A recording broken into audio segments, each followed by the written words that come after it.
नमस्कार दोस्तों, corona update लेके फिर मैं आपके सामने हाजिर हुआ हूं। बता दें कि लुधियाना में आज बिल्कुल सुखद समाचार है।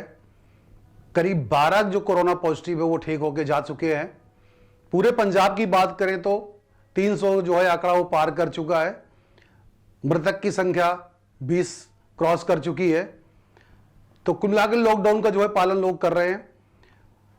हम बात करें कि आज कोरोना को लेके कोई मेडिसिन सामने नहीं आई अभी तक, लेकिन एक उम्मीद की आस जगी क्या लास्ट यही है, प्लाज्मा थेरेपी। हम प्लाज्मा थेरेपी को लेके आज बात करेंगे और पूरी रिपोर्ट दिखाएंगे कि प्लाज्मा थेरेपी से किस तरह कोरोना का जो इलाज संभव है और किस तरह इसका इलाज किया जा रहा है, क्योंकि ये दिल्ली से इसकी शुरुआत कर दी गई है। देखिए हमारी खास रिपोर्ट प्लाज्मा को लेकर। बीते साल दिसंबर में चीन से निकला कोरोना वायरस अब दुनिया के ज्यादातर देशों को अपनी चपेट में ले चुका है। यह घातक वायरस दुनिया भर में करीब 2 लाख लोगों की जान ले चुका है। इसका कहर रुकने का नाम नहीं ले रहा है। पूरे विश्व के डॉक्टर वैज्ञानिक आज इस एक वायरस को रोकने की कोशिश में है, लेकिन टीके के अभाव में उनकी एक भी मुश्किलें बढ़ती जा रही हैं। ऐसे में कॉन्वेलेंट प्लाज्मा थेरेपी थोड़ी उम्मीद जगाई है। भारत समेत दुनिया के कई दूसरे देश भी कोरोना को हराने में इसकी मदद लेना चाहते हैं। कहा जा सकता है कि प्लाज्मा थेरेपी डूबते को तिनके का सहारा क्या उम्मीद सामने लेकर आई है।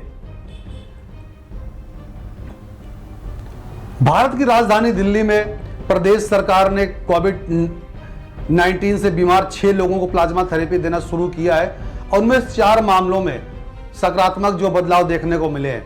कर्नाटक ने भी इस तरह का जो सप्ताह प्लाज्मा थेरेपी क्लिनिकल ट्रायल शुरू किया है। बिहार सरकार भी पटना एम्स में इसका ट्रायल शुरू करना चाहती है। देश में सबसे पहले प्लाज्मा थेरेपी की बात करने वाले केरल में भी जल्द ही इस दिशा में काम शुरू करने वाला है। देश के अलग अलग राज्यों में 30 से अधिक अस्पतालों ने इसकी इजाजत मांगी है। ब्रितानी यूके सरकार ने शनिवार को स्पष्ट किया है कि जो लोग कोविड-19 से गंभीर रूप से बीमार हैं उन पर प्लाज्मा थेरेपी दी जा रही है। सरकार का कहना है कि वो क्लिनिकल ट्रायल शुरू कर रहे हैं और लोगों से प्लाज्मा लेने की कोशिश बढ़ाएंगे ताकि हर सप्ताह कम से कम 5000 मरीजों का इलाज किया जा सके। अमेरिकी फूड एंड ड्रग एडमिनिस्ट्रेशन कोविड-19 ठीक हुए लोगों को प्लाज्मा देने की गुजारिश की है ताकि दूसरों के लिए इसका इस्तेमाल किया जा सके। विश्व स्वास्थ्य संगठन के अनुसार इबोला वायरस के मुकाबले के लिए क्वांटलस प्लाज्मा का इस्तेमाल किया गया था। चीन से जहां कोरोना वायरस दुनिया भर में चलना शुरू हुआ था, उसने भी प्लाज्मा थेरेपी इस्तेमाल करना शुरू कर दिया है और उससे उसने सफलता पाई है। चीन में फरवरी की शुरुआत से ही यह थेरेपी पर काम करना शुरू किया था। चीन राष्ट्रीय स्वास्थ्य कमीशन में एक अधिकारी गो एन होंग ने फरवरी के आखिरी में इसका प्रयोग पर कहा था कि जब तक ये सुरक्षित और कारगर साबित हुई है तो क्या कोरोना के बढ़ते कदम में रोकने में क्वांटलेंट प्लाज्मा थेरेपी को बेहद महत्वपूर्ण कदम माना जा सकता है। दिल्ली में कोरोना पालन के चीफ और आईवीएल के अस्पताल के डॉक्टर एसके सरीन कहते हैं कि आपको समझना होगा कि टीका और प्लाज्मा थेरेपी 2 अलग अलग चीजें हैं। प्लाज्मा थेरेपी से इलाज तो हो रहा है, लेकिन लंबे वक्त के लिए हमें इसे कोरोना से बचाने के लिए टीके की जरूरत होगी। वो कहते हैं कि टीका एक तरह का प्रिवेंटिव कदम है जिसका जरूरत हर व्यक्ति को पड़ेगी। जिन्हें टीका नहीं मिलेगा वो कोरोना संक्रमण हो सकता है और ऐसे में उन्हें इलाज की जरूरत पड़ेगी। उनके इलाज में प्लाज्मा थेरेपी काम आती है। जिन लोगों को कोरोना वायरस के कारण कोविड-19 बीमार होती है उनमें पहले स्टेज की वायरस फैलाना शुरू होता है। इसके बाद दूसरे स्टेज में ये फेफड़ों में कॉम्प्लिकेशन पैदा करता है और तीसरे स्टेज के कारण ऑर्गन फेल होने लगते हैं।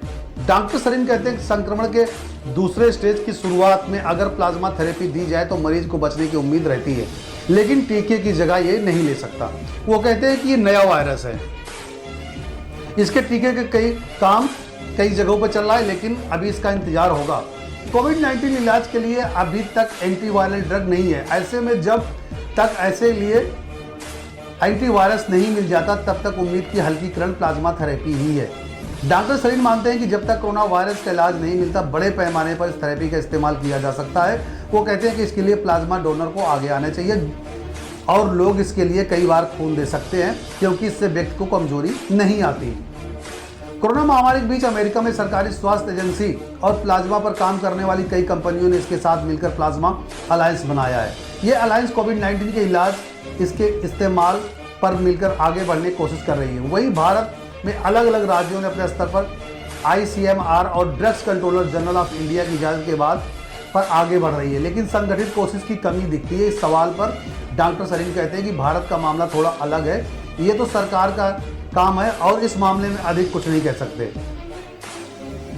प्लाज्मा थेरेपी धारणा पर आधारित है कि वे मरीज जो किसी संक्रमण से उबर जाते हैं, उनके शरीर में संक्रमण को बेअसर करने वाले प्रतिरोधी एंटीबॉडीज विकसित हो जाते हैं। इन एंटीबॉडीज की मदद से कोविड-19 के रोगी के रक्त में मौजूद वायरस को खत्म किया जा सकता है। संक्रमण रोगों के इलाज के लिए सदियों से प्लाज्मा वाला इलाज होता रहा। इससे पहले सार्स, मर्स और H1N1 जैसी महामारी बीमारियों के इलाज प्लाज्मा थेरेपी का ही इस्तेमाल हुआ था।